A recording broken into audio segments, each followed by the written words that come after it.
Kan gitu ya. Saya mau tanya, penyebabnya apa ya sehingga kamu mualaf? Apakah kamu sudah memahami Alkitab dengan benar gitu?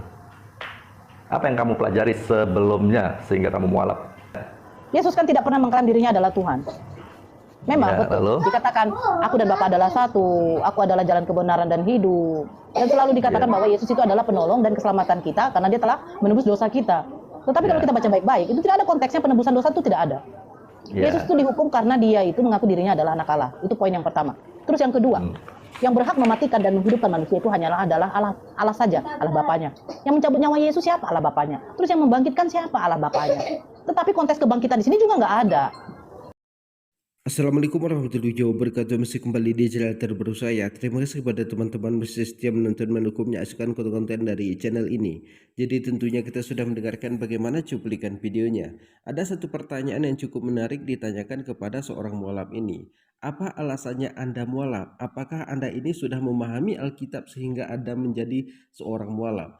Tapi jawaban mualaf ini sungguh sangat cerdas. Dia itu menjawab tentang ketuhanan Yesus, dia itu menjawab tentang penebusan dosa yang dilakukan oleh Yesus.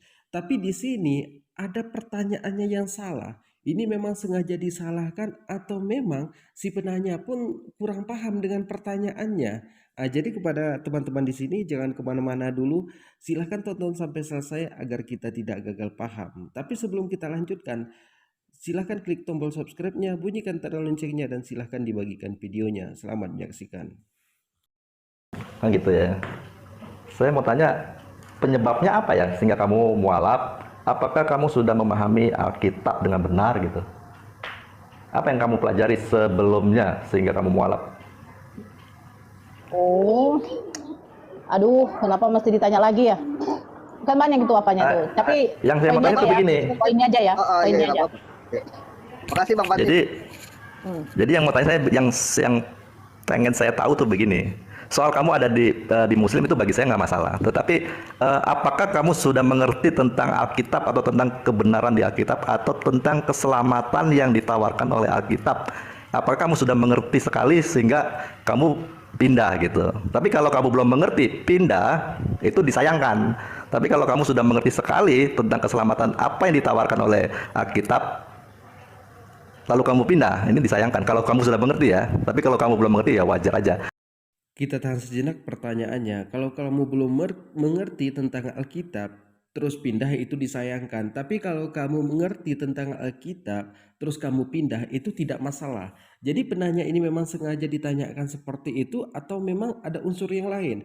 Jadi seharusnya dia memahami kamu belum mengerti tentang Alkitab, makanya kamu pindah. Kalau kamu sudah mengerti tentang Alkitab, kamu itu tidak akan pindah. Seharusnya pertanyaannya seperti itu. Jadi bisa kita ambil kesimpulannya, siapapun yang paham tentang Alkitab, yang mengerti tentang Alkitab, tetap meninggalkan agama Kristen.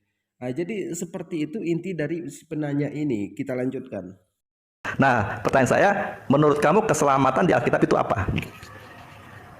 Sebenarnya begini ya, Bang apa? Bang siapa? Bang Suki yang nanya ya. Suki, Begitu. ya. Yesus kan tidak pernah mengklaim dirinya adalah Tuhan. Memang Ya, betul. lalu? Dikatakan, aku dan Bapa adalah satu, aku adalah jalan kebenaran dan hidup. Dan selalu dikatakan Ya. bahwa Yesus itu adalah penolong dan keselamatan kita karena dia telah menebus dosa kita. Tetapi kalau Ya. kita baca baik-baik, itu tidak ada konteksnya penebusan dosa itu tidak ada. Ya. Yesus itu dihukum karena dia itu mengaku dirinya adalah anak Allah. Itu poin yang pertama. Terus yang kedua, yang berhak mematikan dan menghidupkan manusia itu hanyalah adalah Allah saja, Allah Bapanya. Yang mencabut nyawa Yesus siapa? Allah Bapanya. Terus yang membangkitkan siapa? Allah Bapanya. Tetapi konteks kebangkitan di sini juga nggak ada. Karena apa? Ketika Maria Magdalena datang, dia hanya mendapati kubur Yesus kosong, sementara mayat nggak ada.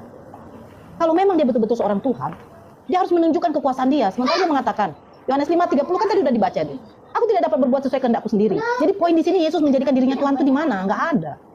Makanya saya cari di dalam Quran lagi, apakah benar Nabi Isa itu mengaku dirinya adalah Tuhan dan Allah membenarkan? Allah, dia saja, Yesus saja, Nabi saja mengatakan, sungguh maha suci engkau, sungguh engkau yang mengetahui, aku tidak mungkin berkata seperti itu. Allah aja mengatakan, apakah engkau mengatakan bahwa dirimu adalah salah satu dari Tuhan itu? Kepada Nabi Isa, tapi Nabi Isa menjawab apa? Dia tidak mengatakannya. Jadi sebenarnya di sini begini ya poinnya ya Bang. Ya. Keraguan-raguan saya pada waktu memang masuk Islam ada memang sedikit. Ketika saya sudah masuk, saya harus mempelajari betul nggak, mantap nggak, begitu. Tetapi ketika saya membaca, ketika manusia ciptaan yang harus disembah, Tuhan menciptakan manusia, Tuhan menjadi ciptaan. Itu logika kita kemana? Berarti Tuhan itu gak ada lagi kuasanya, dia gak Tuhan. Dia ilahian, dia ada keilahian yang mana? Yesus tidak pernah menunjukkan keilahian Allah dia itu di dalam dunia.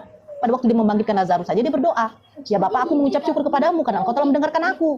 Itu maksudnya apa? Biar Allah memberikan dia mukjizat, biar menunjukkan. Berarti Yesus menyatakan kemuliaan Allah Bapanya melalui dia, melalui mukjizat-mukjizat yang diberikan Allah Bapanya kepada dia. Yesus menyembuhkan orang-orang yang sakit. Yesus menyatakan kemuliaan Allah. Inilah Tuhan Allahku, inilah Bapakku. Bahwa dia saja yang disembah. Begitu. Yesus kan selalu mengatakan, hidup yang kekal itu, engkau mempercayai Allah itu adalah satu-satunya Allah. Dan aku ini adalah utusan. Itu kan kata Yesus. Jadi di mana poinnya yang membuat saya itu harus menyembah manusia? Ketika Allah menjadi manusia, berarti Allah itu nggak ada lagi. Kekuasaan dia nggak ada. Dia maha rendah. Itu saja poinnya, Bang. Oh gitu, ya. Tadi kan Mbak Nora mengatakan Yesus itu hanya manusia. Ya benar dia manusia. Sekarang Yesus kan mengatakan, akulah jalan, kebenaran, dan hidup. Kenapa kamu harus keluar? Bukankah Yesus... Akulah jalan kebenaran dan hidup. Ya. Tidak ada yang bisa ke Bapakku kalau tidak Ya, melalui betul. aku. Berarti Iya. tujuan Yesus menyuruh kita kemana? Berarti ke Bapaknya. Kepada Bapa. Kalau Iya. kamu ke Bapakku, melalui aku. Berarti dia tuh hanya Iya. perantara jembatan. Alhamdulillah kita sudah mendengarkan bagaimana penjelasan Mbak ini.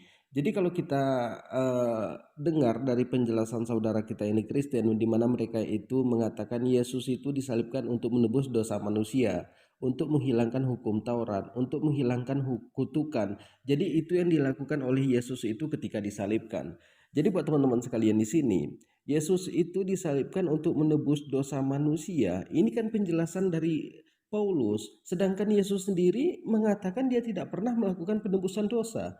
Kemudian Paulus mengatakan dengan tergantungnya Yesus itu di atas kayu salib, maka menghilangkan hukum Taurat. Yesus sendiri kan mengatakan di dalam Alkitab, aku bukan untuk meniadakan hukum Taurat, tapi aku melengkapi hukum Taurat itu. Ini kan bertentangan dengan apa yang dikatakan oleh Paulus. Di mana di kitabnya kita lihat di mana orang Kristen itu dilarang makan bidua. Ini Yesus sendiri yang melarang. Dilarang makan bidua, jangankan untuk memakan, menyentuh bangkainya pun itu haram bagimu. Kemudian si Paulus mengatakan, bukannya masuk ke mulut yang haram, tapi yang keluar dari mulut itu yang haram. Ini kan bertentangan antara penjelasan Yesus dan Paulus. Mana yang harus dipercaya?